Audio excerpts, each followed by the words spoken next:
ವೀಕ್ಷಕರಿಗೆಲ್ಲ ನಮಸ್ಕಾರ. Welcome to my YouTube channel.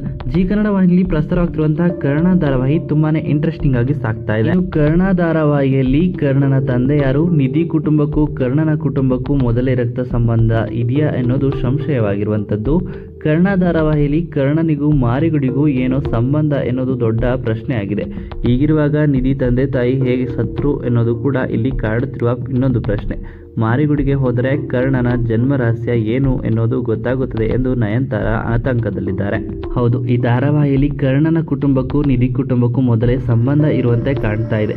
ನಿಧಿ ನಿತ್ಯ ಜೊತೆಗೆ ಇನ್ನೋರ್ವ ಹುಡುಗ ಇರುವ ಫೋಟೋವನ್ನ ಅಜ್ಜಿ ನೋಡಿ ಕಣ್ಣೀರು ಹಾಕಿದಳು. ಹೀಗಾಗಿ ಇಲ್ಲಿ ಬೇರೆ ಏನೋ ಕತೆ ಇರುವಂತೆ ಕಾಣ್ತಾ ಇದೆ. ರಮೇಶ್ ಬಹುಶಃ ಅಜ್ಜಿಯ ಮಗಳನ್ನ ಪ್ರೀತಿ ಮಾಡಿ ಗರ್ಭಿಣಿಯಾಗುವಂತೆ ಮಾಡಿರಬಹುದು. ಆ ಹೆಣ್ಣನ್ನ ನಯನತಾರ ಕೊಲೆ ಮಾಡಿರಬಹುದು. ಆ ಮಗುವೆ ಕರ್ಣ ಆಗಿರುವ ಸಾಧ್ಯತೆ ಇದೆ.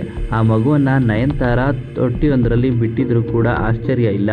ಬಹುಶಃ ನಿಧಿ ತಂದೆ ತಾಯಿ ಕೊಲೆಗೂ ನಯನತಾರಗೂ ಸಂಬಂಧ ಇರುವಂತೆ ಕಾಣ್ತಾ ಇದೆ.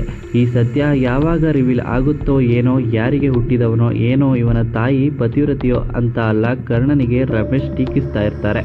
ಒಂದು ವೇಳೆ ಕರ್ಣ ತನ್ನ ಮಗ ಎನ್ನೋದು ರಮೇಶ್ಗೆ ಗೊತ್ತಾದರೆ ಅವನು ಹೇಗೆ ರಿಯಾಕ್ಟ್ ಮಾಡ್ತಾನೆ?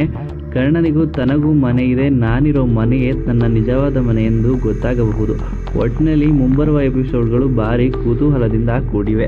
ಕರ್ಣನಿಗೆ ನಿಧಿ ಕಂಡರೆ ಇಷ್ಟ, ನಿಧಿಗೆ ಕರ್ಣನನ್ನ ಕಂಡರೆ ಪಂಚಪ್ರಾಣ. ಇನ್ನೊಂದು ಕಡೆ ಕರ್ಣನನ್ನು ಕಂಡರೆ ನಿತ್ಯಾಗೆ ಅಭಿಮಾನ. ಇವರಿಬ್ಬರು ಪ್ರೀತಿಯಲ್ಲಿದ್ದಾರೆ ಎನ್ನೋದು ನಿತ್ಯಾಗೆ ಗೊತ್ತಾಗ್ತಿಲ್ಲ. ಮುಂದೆ ಕರ್ಣ ಹಾಗೂ ನಿತ್ಯ ಮದುವೆ ಆದರೂ ಆಶ್ಚರ್ಯವಿಲ್ಲ. ನಿತ್ಯ ಹಾಗೂ ತೇಜಸ್ ಮದುವೆ ನಿಲ್ಲೋ ಸಾಧ್ಯತೆ ಜಾಸ್ತಿನೇ ಇದೆ. ಈ ವೇಳೆ ಹಸೆಮಣೆಯಲ್ಲಿ ಕೂಡ ನಿತ್ಯಾಳನ್ನ ಕರ್ಣ ಮದುವೆ ಆಗಬಹುದು. ಕರ್ಣನ ಮೇಲೆ ನಿತ್ಯಾಗೆ ಅಭಿಮಾನ ಇದೆ. ಹೀಗಾಗಿ ಮುಂದೆ ಇವರಿಬ್ಬರು ಪ್ರೀತಿಸಿ ಅನ್ಯೋನ್ಯವಾಗಿರುತ್ತಾರೆ ಅನ್ನೋದು ಕೂಡ ಇನ್ನು ಮುಂಬರುವ ದಿನಗಳಲ್ಲಿ ಯಾವ ರೀತಿ ಹೊಸ ಟ್ವಿಸ್ಟ್ಗಳನ್ನ ಪಡೆಯುತ್ತೆ ಅಂತ ಕೂಡ ಕಾದು ನೋಡಬೇಕಾಗಿರುವಂಥದ್ದು. ಇನ್ನು ಈ ವಿಡಿಯೋ ನಿಮ್ಗೆ ಇಷ್ಟವಾಯಿತು ಅಂದರೆ ವಿಡಿಯೋಗೆ ಲೈಕ್ ಮಾಡಿ.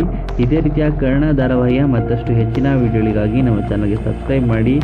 ಇನ್ನು ಕರ್ಣ ಧಾರಾವಾಹಿಯಲ್ಲಿ ಕರ್ಣ, ನಿತ್ಯ ಅಥವಾ ನಿಧಿ ಇಬ್ಬರಲ್ಲಿ ಯಾರ ಪಾಲಾಗ್ತಾನೆ ಅಂತ ನಿಮ್ಮ ಅನಿಸಿಕೆಯನ್ನು ಕಾಮೆಂಟ್ ಮೂಲಕ ಕಾಮೆಂಟ್ ಮಾಡಿ ತಿಳಿಸಿ.